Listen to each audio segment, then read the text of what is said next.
Hello, good morning. আমি north Bengal থেকে দেবশিখা দেবনাথ আরেকটা ভিডিও নিয়ে চলে আসলাম। সকাল সকাল উঠে পড়েছিলাম, যদিও স্কুল ছিল না, বাট উঠে পড়েছি। ঘুমটা ভেঙে গেছিলো, তো উঠে পুজো টুজো সেরে একটু বানিয়ে নিচ্ছি চা। তো আজকে ভাবছি যেহেতু স্কুল নেই, মানে স্কুল থাকলে কিন্তু আমি একটু নিয়মের মধ্যেই থাকি, বাট স্কুল নেই যখন আজকে একটু দুধ চা খাবো কড়া করে। কেন কি কালকে রাত্রে একটু পরোটা বানিয়েছিলাম আর লুচি করেছিলাম, তো বাসি রুটি আর পরোটা আর পুরি দুখানা রয়ে গেছে, তো ওটা দিয়ে দুধ চা দিয়ে চাটা খুব সুন্দর করে জাল করে বারবার করে কড়া করে নামিয়েছি। আর এই চাটা দিয়েই খাবো। তারপরে তো বাকি কাজ যেটা আছে সেটা করতেই হবে। আর সবথেকে বড় কথা হচ্ছে বান্ধবী এসছে। তো বান্ধবী যেহেতু এসছে, মানে আজকে এসেছিলো, তো তার জন্য কী কী প্রিপারেশন নিয়েছিলাম সেটাই দেখাবো। কারণ বান্ধবী আবার কিন্তু মাটন খায় না, ও চিকেনই খায়, তো তার জন্য চিকেনই আনা হয়েছিল। এবারে তার একটা পুচকু একটা মেয়ে আছে, সেটাও চিকেন পছন্দ করে। হ্যালো বন্ধুরা, বান্ধবী এসছে, রান্না করবো চিকেন। তো পুরো ভিডিওটা দেখার আমন্ত্রণ রইল, নিমন্ত্রণ রইল, সবই রইল। চলো রান্না করি আর তোমাদের সাথে শেয়ার করি কী করে রান্নাটা করলাম। তো আমি চিকেনটা কিন্তু পরিষ্কার করে নিয়েছি, এখানে সব ছুলি টুলি নিয়েছি। আর চিকেনটা আজকে ফ্রাই করে করবো, মানে এমনিতেই চিকেন কষাতে কষাতেই সফট হয়ে যায়। তো চিকেনটা আমার যেহেতু পছন্দের না, তো এবারে খেতে বসলে তো আবার ছাড়বে না, বলবে একটু খেতেই হবে। তাই জন্য যেরকম করে হলে একটু বেটার হয় আমি চেষ্টা করবো সেইভাবেই করার জন্য। তো চিকেনটাকে আগে সুন্দর করে ফ্রাই করে নেবো। তো এগুলো সব কেটে টেটে ধুয়ে নিয়েছিলাম। তো এখনকার এটাকে জাস্ট পেঁয়াজটাকে কুচিয়ে নিচ্ছি। তো ওইদিকে বান্ধবী আর বান্ধবীর মেয়ে আর আমার ছেলে ছোটোটা পড়ছে, মানে তো আমার এদিকে রেডি হয়ে গেল। এবার একটু মশলা করে নিতে হবে। তো মিক্সার গ্রাইন্ডারতে একটুখানি মশলা করে নেবো। আর অবশ্যই আমি কিন্তু এটাতে কসুরি মেথি দিয়ে রান্না করবো, যার জন্য আমি কিন্তু অতটাও টেনশন নেই। মানে কি বলো তো, চিকেনের একটা না জাত গন্ধ থাকে, তুমি ওটাতে লেবু দাও, ভিনেগার দাও, যত গরম মশলাই দাও, ওটা যখন একটু দাঁতে পড়বে তখন ওর একটা স্মেল আছে যেটা বেরিয়ে আসে। তো আমি অতটা রিস্কে গেলাম না, কেন কি খেতে বসে ওদের সামনে একটা বাজে কিছু না ঘটে যায়, কারণ চিকেন আমার সত্যি একদম পছন্দ। তো এই যে যাই হোক, কড়াতে একটু বেশি করে তেল দিয়ে দিলাম। এই তেলেই আমি সবটা রান্না করার চেষ্টা করব। আর আজকে মশলাগুলো বেশি ফ্রাই করব না, হালকা ফ্রাইয়ের উপরে রান্না করব। তো চিকেনগুলো সবগুলো ধুয়ে রেখেছিলাম, তো আমি একে একে সব দিয়ে দিলাম, কারণ একটু হালকা একটু ফ্রাই করব। এরকম ফ্রাইও করবো না যাতে খুব শক্ত হয়ে যায়, হার্ড হয়ে যায়, তো সেটা করবো না, নর্মালি করব।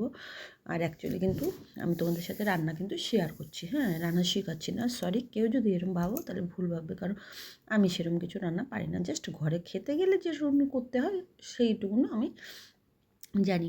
আর আজকের সবথেকে মেন কথা কী বলো তো, যেহেতু আমার অন্যদিকে একটু চাপ কম ছিল, ক্যামেরাটাকে বারবার আমি সরিয়ে মানে সবটা একটু করে তোলার চেষ্টা করেছিলাম, পেরেছি। এটা আমার এখন খুশি লাগছে। বাট হ্যাঁ, কেউ থাকলে না হেল্প করার লোক সত্যি খুব ভালো হয়, বুঝতে পারি।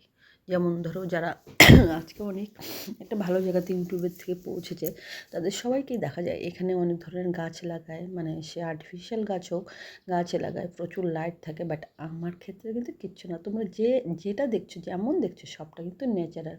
এর মধ্যে না আমি এডিট করছি, না কালার করছি। হ্যাঁ, জাস্ট মোবাইলটাকে আমি সরিয়ে একবার এই পাশে একবার ও পাশে, যখন যেটা করছি সেই জায়গায় নিয়ে সেট করছি। ওদের জায়গায় মোবাইল স্ট্যান্ড থাকে, লাইট থাকে, কত সুন্দর আর্টিফিশিয়াল গাছ থাকে। বাট আমার ক্ষেত্রে কিছু নেই। ইভেন আমি জানিও না অত কিছু কী করে করতে হয়।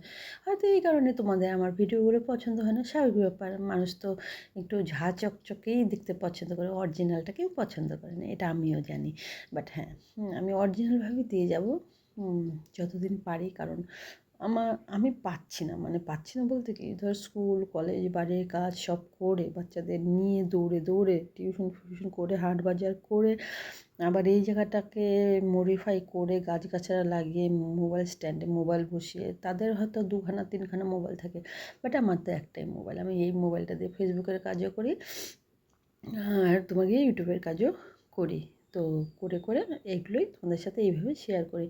আর হ্যাঁ, ফেসবুক থেকে একটু একটু ইনকাম হচ্ছে, মানে কিছু একটা, বাট ইউটিউব থেকে আমি এখনও কিছুই করতে পারিনি, জানি না পারবো কি না, দেখি। আর 6 মাস দেখে তারপর স্টপ করে দেবো, কারণ চাপও বেশি হয়ে যায়, হেডেকও বেশি হয়ে যায়, ভিউজ হয় না, তোমার লাইক কমেন্ট হয় না, সাবস্ক্রাইবার নেই, তো এই করে তো আর সম্ভব না।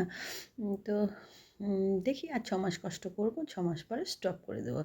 আর ফেসবুকটা থেকে যখন আর্নিং হচ্ছে একটু একটু করে, তো ফেসবুকটার উপরে জোরটা বেশি দেবো, ইউটিউব ছেড়ে দেবো। তো 6 মাসের জন্য একটুখানি চেষ্টা করবো। তো কসুরি মেথি দিয়ে দিলাম, দেখো কালারটা এখন কিন্তু সুন্দর এসছে না, বাট আমি কিন্তু আর্টিফিশিয়াল কালার ইউজ করিনি। এটা যেটা দেখছো যেরম দেবে তাহলে কিন্তু আরও কড়াটা আমার চকচকে দেখতে না, তো আমি কিন্তু সেটা করছি না। তো হয়ে গেছে মশলা কষানো, মাংস তো ফ্রাই করে নিয়েছিলাম। তো এবার এটার সাথে একটুখানি কষিয়ে নিয়ে তারপরে রান্না করব।